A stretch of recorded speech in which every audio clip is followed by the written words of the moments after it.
வணக்கம், welcome back to Thilaksmani YouTube channel. இந்த பதிவில் வந்து நம்ம என்ன பார்க்க போகிறோம்னு பார்த்தீங்கன்னா, தேய்பிறை பஞ்சமி வராகியம்மனை வழிபடக்கூடிய சிறந்த நாள் என்னைக்கு வருது இந்த நவம்பர் மாதத்தில். மேலும் வராகியம்மனை நாம் எவ்வாறு வழிபாடு செய்யலாம், தேங்காய் தீபம் ஏற்றுவதனால் பலன், கண்டிப்பாக நம்ம வந்து தேங்காய் தீபம் ஏற்றி வழிபாடு செய்யணுமா, வராகியம்மனுக்கு என்ன நெய்வேத்தியம் வைத்து வழிபாடு செய்யணும், எத்தனை தீபம் ஏற்றணும், தேய்பிறை பஞ்சமி நாளில் இந்த ஒரு கனி வைத்து வராகியம்மனை வழிபாடு செய்தால் நம்மளுடைய கடன்கள் தீரும், அது என்ன எல்லாம் சொல்லிட்டு எல்லா பதிவும் டீட்டெயிலாக இந்த வீடியோவில் இருக்குது.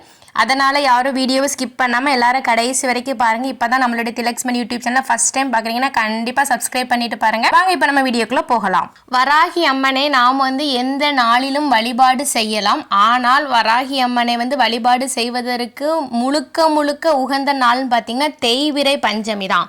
இந்த நாளில் வந்து வராகி அம்மனுக்கு வந்து தேங்காய் தீபம் ஏற்றி வைத்து வழிபாடு செய்வது வந்து ரொம்பவே சிறப்பு. ஒரு சிலவங்க கேட்குறீங்க, கண்டிப்பாக தேங்காய் தீபம் ஏற்றி வழிபடணுமான்னு சொல்லி கேட்குறீங்க. அப்படி கிடையாது. ஆனால் தேங்காய் தீபம் ஏற்றி வழிபாடு செய்வதால் வந்து உங்களுடைய எதிரிகள் தொல்லைகள் வந்து நீங்கும், மேலும் வந்து உங்களுடைய தீராத கடன்கள் அடையும். அதனால தான் தேங்காய் தீபம் ஏற்றி வழிபாடு செய்வார்கள். அடுத்த கேள்வி என்ன கேட்குறீங்கன்னு பார்த்தீங்கன்னா, வீட்டில் வந்து தேங்காய் தீபம் ஏற்றணுமா இல்லை கோயிலில் தான் தேங்காய் தீபம் ஏற்றணுமான்னு கேட்குறீங்க. நீங்கள் வீட்லையும் ஏற்றலாம், பக்கத்தில் கோயில் இருந்தால் கோயிலுக்கு சென்று கூட நீங்கள் வந்து தேங்காய் தீபம் வந்து ஏற்றலாம். அதை பற்றி எந்த விதமான தப்புமே கிடையாது. இந்த ஐப்பசி மாதத்தில் தேய்பிறை பஞ்சமி என்னைக்கு வருதுன்னு சொல்லி பார்க்கலாமா. நவம்பர் 9ஆம் தேதி ஞாயிற்றுக்கிழமை, ஐப்பசி 23ஆம் தேதி தேய்பிறை பஞ்சமி வருது. பஞ்சமி திதி எப்போ ஆரம்பிக்குதுன்னு பார்த்தீங்கன்னா, ஞாயிற்றுக்கிழமை காலையில் வந்து 10:25 ஆரம்பித்து 10ஆம் தேதி அதாவது திங்கட்கிழமை காலையில் 8:30 வரைக்கும் இருக்குது. ஆனால் வந்து நம்ம வந்து வராகி அம்மனை வந்து வழிபடுவதற்கு உகந்த நாள் என்னன்னு பார்த்தீங்கன்னா ஞாயிற்றுக்கிழமை தான் தேய்பிறை பஞ்சமி முழுக்க இருக்குது. அதனால் வந்து ஞாயிற்றுக்கிழமை வழிபாடு செய்யுங்கள். எப்போ வழிபாடு செய்யணும்னு சொல்லி கேட்டிங்கன்னா, மாலை பொழுதில் ஒரு 6:30 மணிலேருந்து ஒரு 8:30 மணிக்குள்ளே வந்து நீங்கள் வந்து வழிபாடு செய்யுங்கள், ரொம்பவே நல்லது. வராகி அம்மனுக்கு நெய் வைத்தியமாக வந்து மரவள்ளி கிழங்கு வைத்து வழிபாடு செய்யலாம். அப்படி இல்லைனா 1 டம்ளர் பால் வைத்து கூட வழிபாடு செய்யலாம். பின்பு பார்த்தீங்கன்னா வராகியம்மனுடைய அதாவது வந்து ஒரு சிலவங்க என்ன கேட்குறீங்கன்னா, எங்கள் வீட்டில் வந்து வராகியம்மன் படமும் இல்லை சிலையும் இல்லை, எப்படி வழிபாடு செய்யலாம்னு கேட்குறீங்க. நீங்கள் வந்து வராகியம்மனை நினச்சிட்டு வந்து நீங்கள் வந்து சிட்டி விளக்கு ஒரு 5 சிட்டி விளக்கு நீங்கள் ஏற்றி வைத்து வழிபாடு செய்யலாம். கண்டிப்பாக நல்லெண்ணெய் ஊற்றி பஞ்சுத்திரி போட்டு விளக்கேற்றி வழிபாடு செய்யுங்கள், ரொம்பவே சிறப்பு. அப்படி இல்லைனா அந்த ஒரு சிட்டி விளக்குலேயே இந்த 5 முக விளக்கு இருக்கும்ல, இந்த 5 சிட்டி விளக்கு ஏற்றுறதுக்கு பதிலாக அந்த ஒரு சிட்டி விளக்கில் 5 முகம் இருக்கிற விளக்கில் வந்து நீங்கள் 5 பஞ்சுத்திரி போட்டு கூட நீங்கள் வந்து விளக்கு ஏற்றலாம். ஒவ்வொரு விளக்குக்கு அடியில் வந்து வெற்றிலை வைத்து விளக்கேற்றுவதும் ரொம்பவே சிறப்பு வாய்ந்தது. உங்களுக்கு வந்து வெற்றிலை வந்து வாங்க முடியும்னா கண்டிப்பாக அப்படி வாங்கி வந்து நீங்கள் வந்து விளக்கேற்றுங்கள், ரொம்ப நல்லது. வராகி அம்மன் ஃபோட்டோ இல்லைனா சிலை வச்சுருப்பவங்க வந்து சிகப்பு நிற பூக்களால் ஆன மலர்களை வைத்து வந்து வழிபாடு செய்யுங்கள், ரொம்பவே நல்லது. வழிபாடு செய்யும் போது வராகி அம்மனுடைய போற்றிகள் சொல்லலாம், பாடல்கள் தெரிஞ்சால் பாராயணம் பண்ணலாம், ரொம்பவே நல்லது.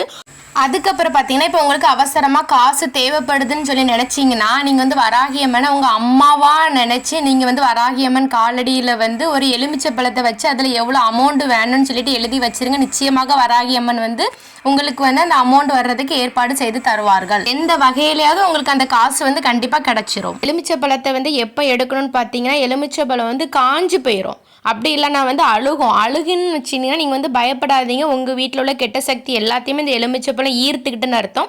காஞ்சிட்டுனா வந்து உங்கள் வீட்டில் வந்து கெட்ட சக்தி எதுவுமே இல்லை, எல்லாமே நல்லா இருக்குன்னு சொல்லிட்டு அர்த்தம். நீங்கள் வந்து காஞ்சதுக்கப்புறம் வந்து அந்த எலுமிச்சப்பழத்தை வந்து பூஜை அறையில் உள்ள குப்பைத்தொட்டியில் போட்டு நீங்கள் வந்து அதை வந்து அப்புறப்படுத்திடலாம். நீங்கள் வந்து கண்டிப்பாக இதை செஞ்சு பாருங்கள், கண்டிப்பாக சக்ஸஸ்ஃபுல்லாக தான் இருக்கும். எலுமிச்சப்பழம் வந்து நல்ல எலுமிச்சப்பழமாக இருக்கணும். அதை சுற்றி வந்து கருப்பு புள்ளிகளோ எதுவுமே இருக்கக்கூடாது. அதை வந்து நீங்கள் பார்த்து வந்து நீங்கள் வந்து வாங்கிக்கிடுங்க. இவ்வாறாக நாம் தேய்பிறை பஞ்சமியில வந்து வராகியம்மனை வழிபாடு செய்வதால் நம்மளுடைய குடும்பத்தில் உள்ள கஷ்டங்கள் கவலைகள் அனைத்தும் நீங்கி, தீராத கடன் எல்லாமே தீங்கி நம்மளை வந்து வராகியம்மன் வந்து நிச்சயமாக காப்பாற்றி தருவாள். வராகியம்மன் வந்து நம்மளை வந்து ஒரு பிள்ளை, அதாவது நம்ம தாய், நம்மளோட அம்மா வந்து நம்மளை எப்படி தாங்குவாங்களோ அதே மாதிரி வராகியம்மன் வந்து நம்மளை வந்து தாங்கி வந்து பாதுகாத்து கொள்ளுவாள். அதனால இந்த வீடியோ பார்த்த எல்லாருமே கண்டிப்பாக வந்து தேய்பிறை பஞ்சமி நாளில் வந்து வராகியம்மனை வழிபாடு செய்யுங்கள். உங்கள் வீட்டின் அருகில் வந்து வராகியம்மன் ஆலயம் இருந்தால் கண்டிப்பாக வந்து தேய்பிறை பஞ்சமி நாளன்று வந்து வராகியம்மனை கோயிலுக்கு சென்று வழிபாடு செய்யுங்கள், ரொம்பவே அற்புதமான பலன் வந்து நமக்கு கிடைக்கும். அன்று அன்னதர்மம் வழங்குவதும் ரொம்பவே சிறப்பு. உங்களால் முடிஞ்ச வந்து ஒரு 3 பேருக்கோ ஒரு 5 பேருக்கோ வந்து அன்னதர்மம் வழங்குங்க, உங்கள் குடும்பத்தில் உள்ள வறுமைகள் எல்லாமே நீங்கும்.